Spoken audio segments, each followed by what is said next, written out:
Hello, welcome to Network. Now, we've known for a while that social media tracks what you communicate about and then streamlines advertising to you.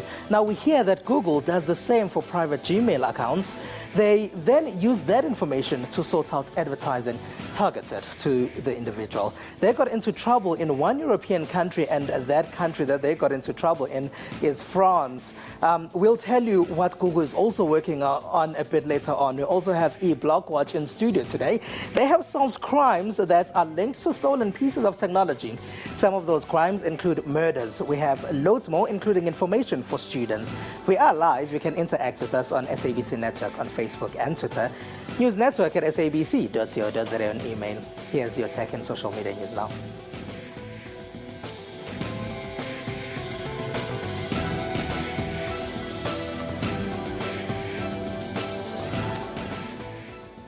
Now, there are many scams that try to get internet users' money. Network's Boitumelo Gasa called a man who claimed to be Transport Minister Dipuo Peters' son.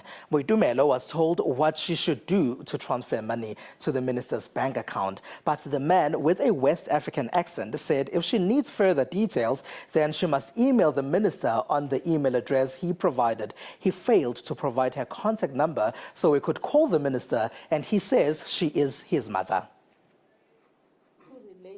The name of the Minister of Transport, Dipuo Peters, is being used in a 419 scam. The random email was sent around claiming to be from her personal account.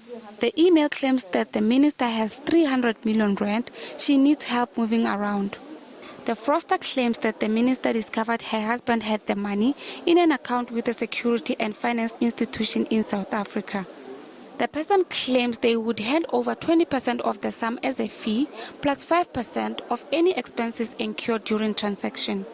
When Network sent her an email, this was her response. They asked us to provide her with our banking details. We then received a mobile phone that we were told belonged to the minister's son. We then called the son, and this is what he told us. As soon as you send your details, bank details, that's so that you can be able to do the change of ownership, and at the same time forward it to the bank so that we can carry out the transaction. The email funds have been invested for the further education of the minister's children. It claims the money is from an over-invoice contract which was executed with the South African government. South Africa's ruling party, the African National Congress, says it has a comprehensive plan to expand broadband access throughout the country and substantially reduce the cost of communication. Now, this is part of the ANC's election manifesto. The ANC further says through government, it aims to connect all schools, public health and other government facilities through broadband by 2020. The ruling party also promises that government will support and develop free Wi-Fi in areas in cities and towns. Microsoft for Africa is an initiative that plans to get the continent in Africa. In Kenya, the tech giant teamed up with Indigo to get schools connected. Here's producer Lebo Sechake. Doing homework has just been made easier for students at Kakawa Secondary School in Kenya. This is all thanks to new computers and free internet connection provided by the Microsoft for Africa project. It has helped me to do revision work. When we didn't have computers, I was not able to come and copy some questions from the computers, but now I'm able to copy and be able to revise well. Microsoft has teamed up with the Kenyan government and the country's telecommunications provider, Indigo Telecoms, for this project. The tech behemoth provides software while Indigo donates computers to schools in Kenya. Would want these people to have access to Microsoft services, devices, and not just for the benefit of Microsoft, for the benefit of the community at large, including the ability for governments to provide services to the citizens, for students to have access to technology for educational purposes. The internet is connected via unused parts of the television spectrum called white spaces. These modified TV waves can travel for 10 kilometers, giving rural communities access to the net as well. The issue of me commuting to town wasn't working. I spent a lot on bus fares and I wasted time, yet I wasn't gaining anything. But here I don't have to go far. And many others here will also benefit from this. Telecel has denied that it's defaulted in its license renewal fee in Zimbabwe. The mobile phone network operator is the second biggest in the southern African country. Now, their denial follows allegations by a local newspaper, the Financial Gazette. The Gazette had reported that Telecel had not met conditions of its August license fee agreement with the Postal and Telecommunications Regulatory Authority of Zimbabwe, POTRAZ. Telecel, in turn, says they have a 20-year payment plan and they are currently meeting its conditions. They say their next installment is only due in December. Cell phone giants Apple and Samsung have decided to take their fight to the boardroom. This is after many court battles that saw Samsung losing a few billion rand. But despite all that, Samsung is gaining fast on Apple. The South Korean phone is loved for accepting all social networks.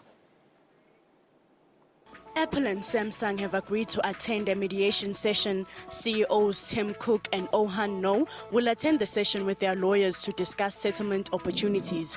The two giants have embroiled in a clash over smartphone patents. In the past 2 years, Apple and Samsung have gone to trial twice, and the juries have awarded Apple a total of roughly 10 billion rand. Samsung says their October-December operating profit fell by 18% to 78 billion rand from the prior record earnings due to a once-off special bonus. Samsung is bracing itself for its weakest smartphone profit growth this year. This is because for the first time since 2007, they are facing stiff competition from Apple in the Chinese market, which is worth an estimated 800 billion rand. Samsung's mobile devices businesses, which earns 2/3 of the company's profits, will come under pressure when Apple makes its phones available from January 17th via China Mobile. Las Vegas held its annual International Consumer Electronics Show in the last week. A number of cool gadgets were showcased, but wearable devices seemed to be the stars of this year's show.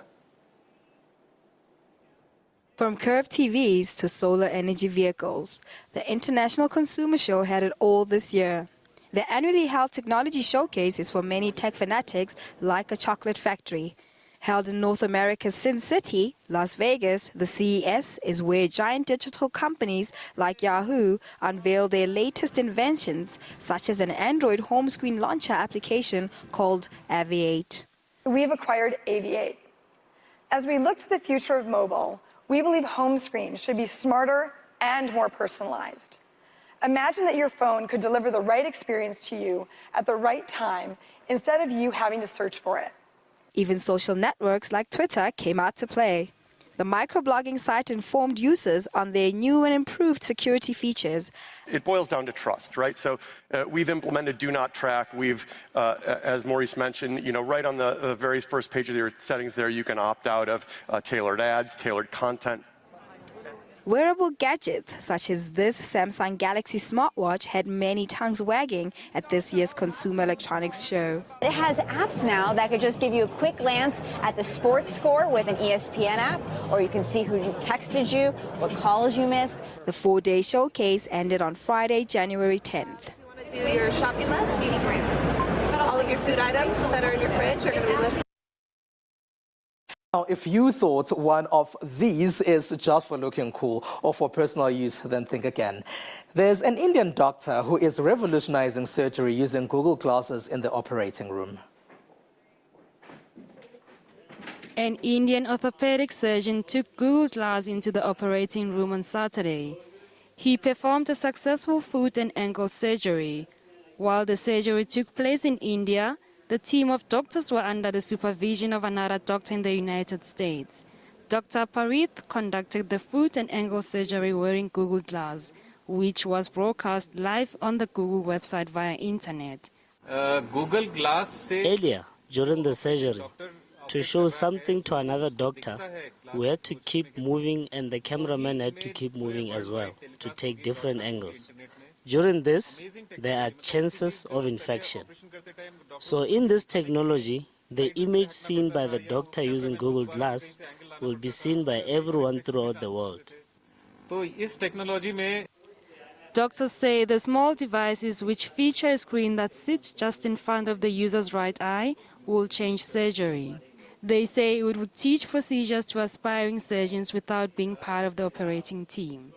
The Google Glass serves as a great advantage as it is easily accessible through the internet, and doctors from across the globe could give their input during the live surgery. In return, we'll talk to eBlockwatch. They've solved murder cases by tracing stolen pieces of technology. Find us on SABC Network on Facebook and Twitter. We are on News Network at sabc.co.za on email.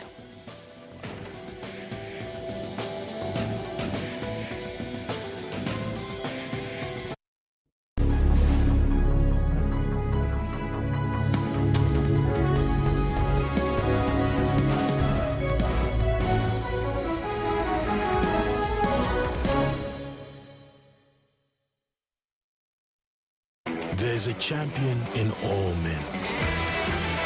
They have skill and courage. They have power. They have spirit. And they deserve their reward. Carling Black Label.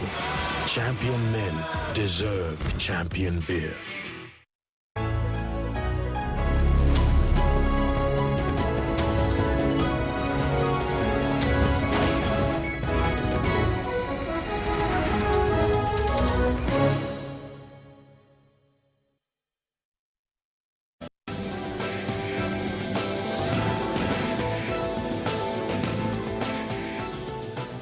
Welcome back. Now, eBlockwatch has solved a few cases by tracing stolen pieces of technology. Last week, we told you about Wenzel Smith, who was killed, his phone stolen, and then photos of his suspected killers appeared on his Facebook page. Andre Snyman from eBlockwatch is in the studio to talk to us about their work and his organization and how it solved some of these crimes. Hello, and thank you for being a part of our network. Thank you very much. Now, let's start with Wenzel Smith. Yes. What can you tell us about his case? It's a very simple thing. His phone was synchronized to Facebook and it was stolen, and the murderers actually took it and they started taking photographs of themselves. And as they took photographs, it uploaded onto his profile. So when those photographs came through, we suddenly could identify the murderers, and his wife actually said those were the guys that were in our place and that killed my husband. Yeah. So then from there, we took those photographs and we digitally tracked them down. So we know everything about them. We've handed this information over to the police, and now it's over to the police because we don't go further than that. We just assist the police when we do have technology that we can utilize to track criminals down. Now, this is a case that took place in Rustenburg in South Africa.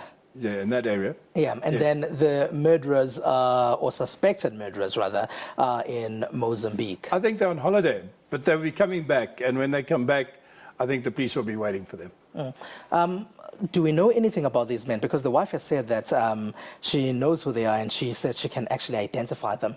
Well, you know how Facebook works. Facebook, you create a group of friends. So we know everything about them. We know everything about their friends. We know everything, what he does. We have social pictures of his everything.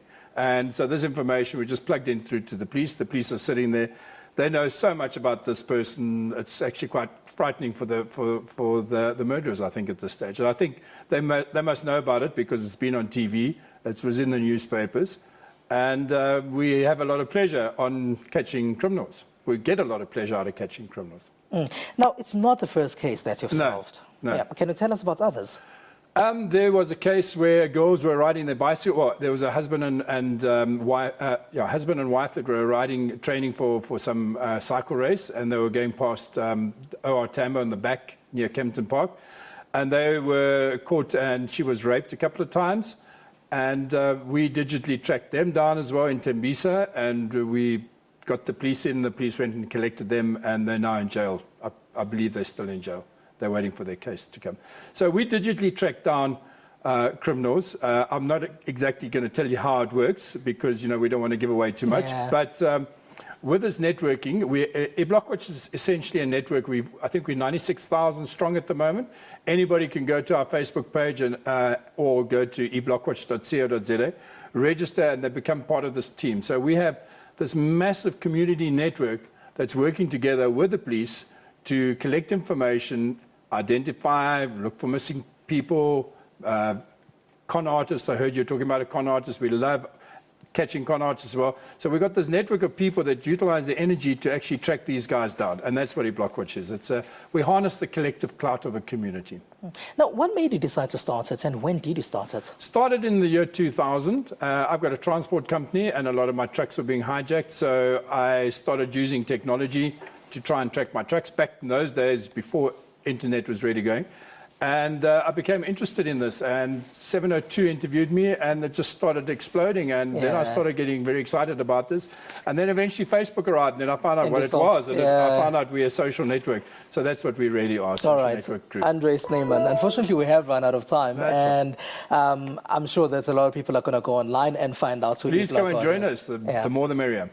That's Andre Sneeman from eBlockwatch. Now remember that you can send us video shots with your mobile phone or tablet where you are telling us about your favorite apps. Record a video of yourself talking about your app and another where you are showing us how the app actually works. Send us the videos on Facebook or Twitter or upload them on YouTube and share the link with us. We are on SABC Network on Facebook and Twitter. This week, Bonga Liseri tells us about her peak story on her BlackBerry phone. My name is Bonga Mystery. I just use it to compile my pictures with friends and family. When you open it, you get two options, which is create and browse. And then if you want to compile your pictures, you go to create, and then you're going to get simple and graphic. And then it's up to you if you want the picture simple or you want to have them in a more graphic way. And then I love simple, so I always go for simple. And then, yeah, you have a lot of frames, 1, 2, 3, 4, you know, and then it depends on how many pictures you want to compile. So yeah, you choose any frame that you like, and then let's choose 7 frames, and then you click on one frame, and then it's gonna go to device memory, and then it's gonna go to home, user, and then you're gonna go to your pictures. You choose a picture that you wanna put on that frame, and then you're gonna click on the picture, and then you're gonna have the picture on the frame, and then you just do that for all the frames. All right, it's SABC Network on Facebook and Twitter. Let's take a short break.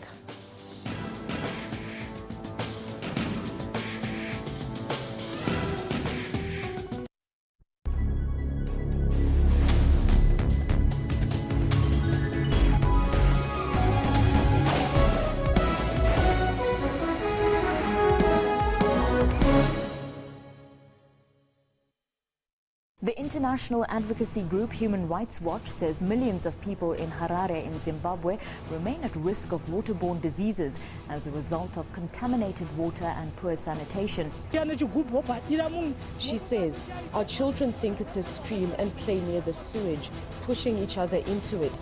People use this water to water their crops, but when they're truly desperate and there's no water from city council, they turn to these shallow wells for their household use. That's Primetime News, daily at 6 p.m. on SABC News.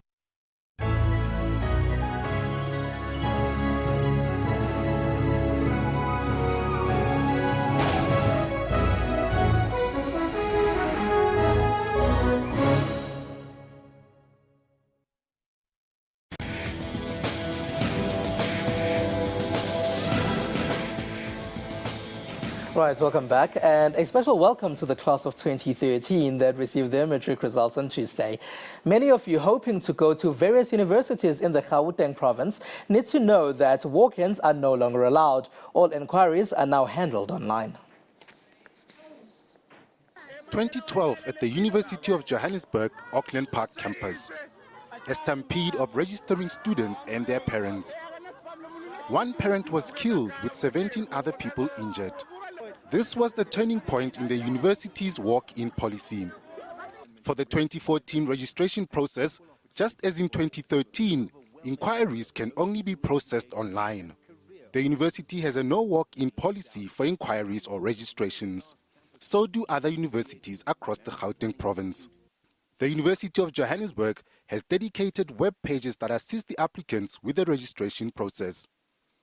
There's also a Mobi site for easier access from one's mobile phone.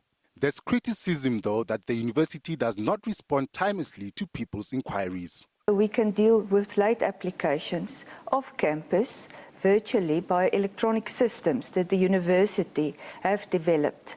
And it's working much more effective, much more professional, and we can provide a better student service via these off-campus systems. UJ will this year make it compulsory for all first-year students to own laptops or tablets. The university says technology will be an integral part of UJ students' learning process to enable them to be more competitive in the work market. Now, what does it take to run a successful online youth marketing website, especially targeted at students?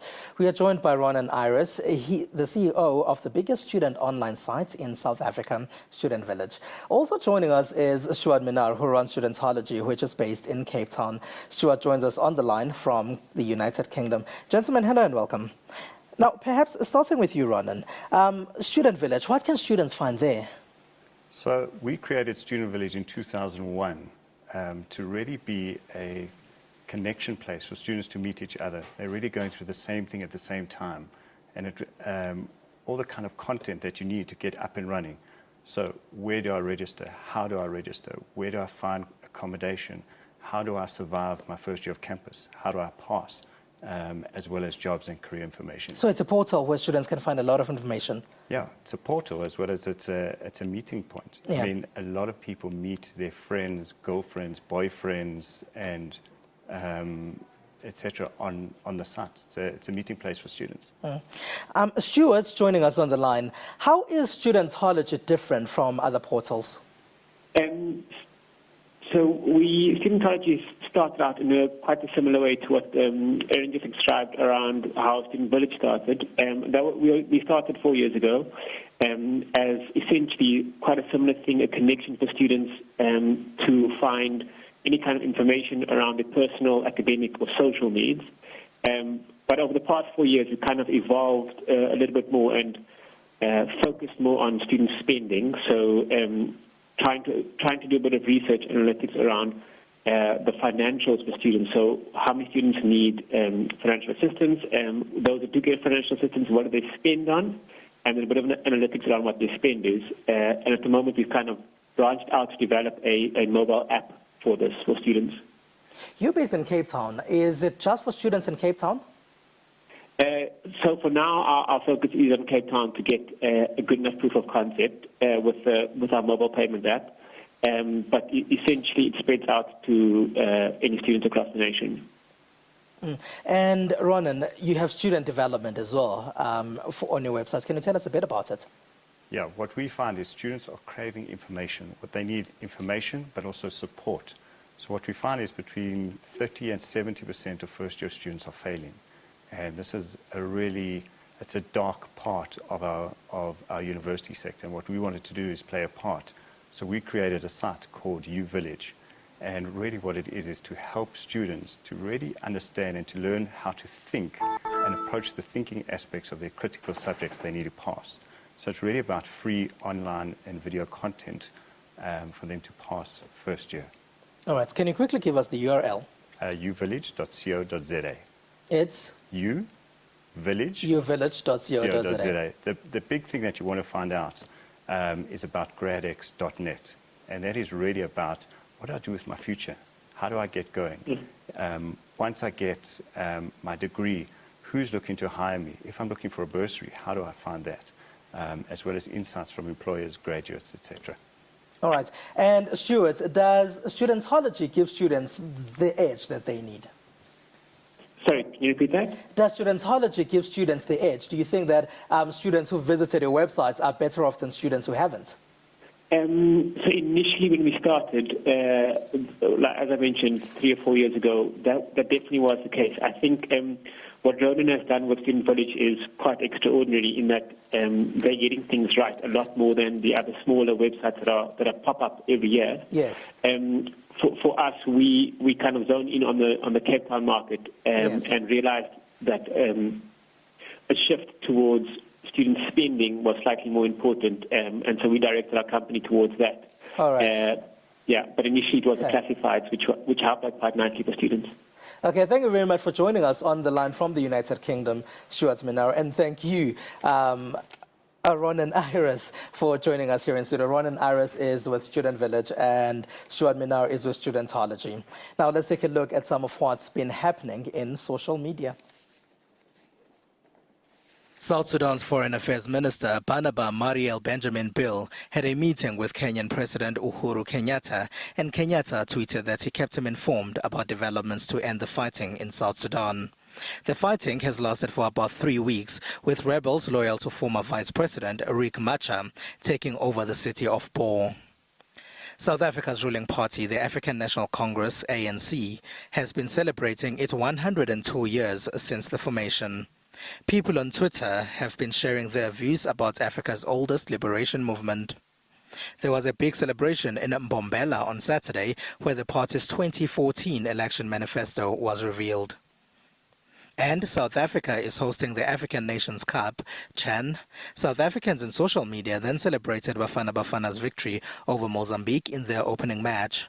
Bafana is for now at the top of their group, tied on 3 points with Mali.